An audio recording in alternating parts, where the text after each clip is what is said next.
Now to our special report. Around the world, many nations face corruption.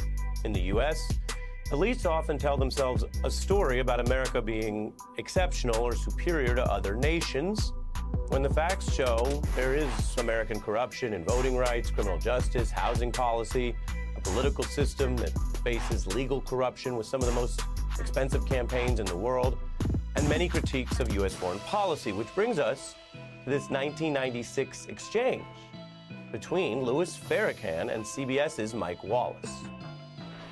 You go to Nigeria, which is, if not the most corrupt nation in Africa, and it is, it could be the most corrupt nation in the world. 35 years old, that's what that nation is. Now here's America, 226 years old. 30 years ago, black folk got the right to vote. You're not in any moral position to tell anybody how corrupt they are. You should be quiet.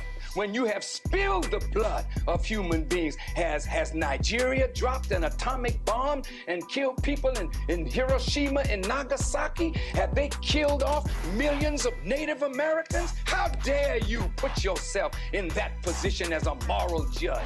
I think you should keep quiet. Can you think of one more corrupt? Yeah, I'm living in one. I'm living in one. I didn't mean to be so fiery. No, that's good. That's good. That's my passion. Farrakhan was not correct about everything in his career, but those points resonated with many as he dispatched the contradiction between America's reality and perhaps her selective vision of herself. Corruption just refers to fraudulent conduct by the powerful, which is pervasive across American history, and especially in the long war on drugs. So remember that exchange. We will come back to it tonight in this report about the failed and often racist war on drugs, which started so long ago. Now, we've covered this story many ways. Tonight, we're going to look at it through the life and poetry of an American who lived it and lived to tell about it. And he sure is telling.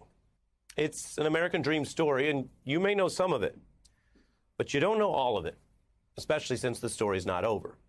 And a new installment just came out heading into this weekend, as Jay-Z uses an unusually long 4 minutes of straight poetry to tackle the drug war, business, discrimination, and perseverance.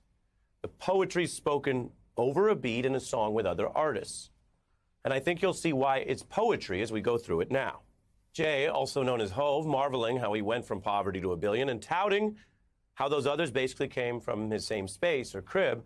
Kanye, who worked with him as a producer and collaborator. Rihanna, who Jay signed early on, and LeBron, who's linked to Jay's Rock Nation company. So Jay's reference there to technically is both the caveat, LeBron's done plenty on his own, and a double entendre for technical fouls in basketball. Jay opens there by asking forgiveness for making his first dollars off drugs, cooked on a stove, and notes he left that drug or dope game with his record clean, turning the cocaine into champagne. And that's a nod to how his ability to evade charges, a clean record, gave him the lane to go from street coke to the good life of the champagne. It's also a play on how he makes money off records. His albums are now clean records since he left the street life, while the alchemy of turning illegal coke into legal bubbly sounds like a turn on Jesus turning water to wine. And it is, because soon after Jay completes the parallel. Jesus turned water to wine for Hove, it just took a stove. But think about it. There's nothing automatically legitimate about wine or champagne. It was criminally punished during Prohibition, a policy that ultimately fueled gangs and violence and was the only constitutional amendment ever to be reversed because both parties determined that Prohibition was a messy failure. So politicians turned the alcohol back to a legitimate business, a slippery spectrum, which Jay notes a few lines later in this poem, saying, "Breezy, what the business is, we pushing Fenty like fentanyl. The ish is all legitimate. He was down 10 for this." And those lines quickly go from Prohibition to a war on street drugs associated with minorities, as mentioned earlier in this broadcast, to fentanyl, a huge driver of drug problems and deaths, which politicians do not treat criminally, the same way they attack the drugs that Jay or others once sold. I can tell you corporations have made over $10 billion selling addictive painkillers legally. So that's a contrast. Jay also invokes the fellow billionaire Rihanna, citing her Fenty fashion line, noting everything they produce now that they deal, if you will, is legitimate. And that other line I mentioned refers to E. Emory Jones. He's an associate who served roughly 10 years for a drug sentence and now works at Jay's company. Now look, many listeners may not know his name, but the story is something so many communities know. It illustrates how hundreds of thousands of others are locked up for non-violent drug offenses. The data shows the drug war is discriminatory, that entire categories of drugs can be arbitrarily banned or allowed, often depending on who is really using them. That ranges from prohibition, like I mentioned, to the opioid abuse, which does not involve the same sentences dealt to black and brown Americans. Or marijuana, long classified as the most severe federal level, Schedule 1. But now, I bet you've heard about this, marijuana has been shifted by politicians and voters to legal in 19 states and counting. But the warehousing of so many people for drugs that are now, right now, illegal all over the nation, well, as a policy matter, it's absurd. Even before you get to race, it's also been documented as racist. Now, Jay did evade indictment for dealing illegal drugs. Now he gets paid for selling legal ones. He founded the upscale Monogram Marijuana Company, which is a play on the traditional term monogram, a reference to selling a gram. And this poem marvels about living on both sides of the law in one lifetime, as this law around the country has been changing.